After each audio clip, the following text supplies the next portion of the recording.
30s and 40s, when you had the great revival, the great awakening, the fires that are burning in the hearts of men and women across the colonies, by preachers such as George Whitefield, Jonathan Edwards, Philip Doddridge. These men preaching the truth of the gospel, not the anemic sermons you would hear at the Bruton Parish Church, which was in Virginia. Not the anemic words of these priests who, more often than not, paid for their own ordination. Brothers and sisters, do you not know how much an Anglican priest made per annum for their compensation? They made 15,000 pounds of tobacco. Of course, tobacco being our cash crop within the colonies. They were paid in such fine hogsheads of tobacco. I ask you, what does a priest need of 15,000 pounds of tobacco? So that is why the Church of England had no issue, of course, with the institution of slavery. Because I ask you, who were the ones who planted the tobacco? Who grew the tobacco? Who cut it? Who harvested it? Who crated it? Who barreled it? Who shipped it? We who were enslaved. That's why the Anglican Church had no issue with the institution of slavery.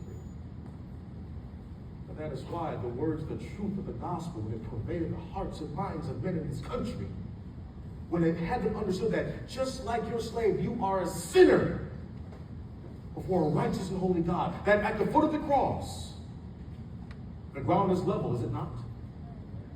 That there is no hierarchy in the kingdom of God.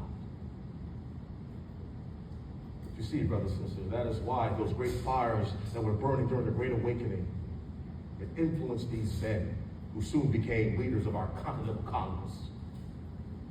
But as you are well aware, there were those who had pushback, who said, nay, we must follow the king. We must follow Parliament. Nay, we must be good subjects of his majesty. You dissenting preachers, you dissenting denominations, you cannot really preach to your own convictions. You are preaching against the very church that the king himself is the head of.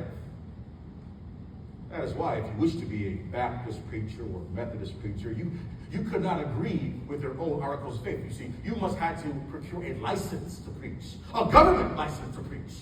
You had to go before an Anglican judge. You had to petition for a license, and you could not agree with your own articles of faith. Nay, you had to agree with at least 34 of those 39 articles found in the Anglican's Book of Common Prayer. And of course, one of those articles being, you must take the oath of supremacy.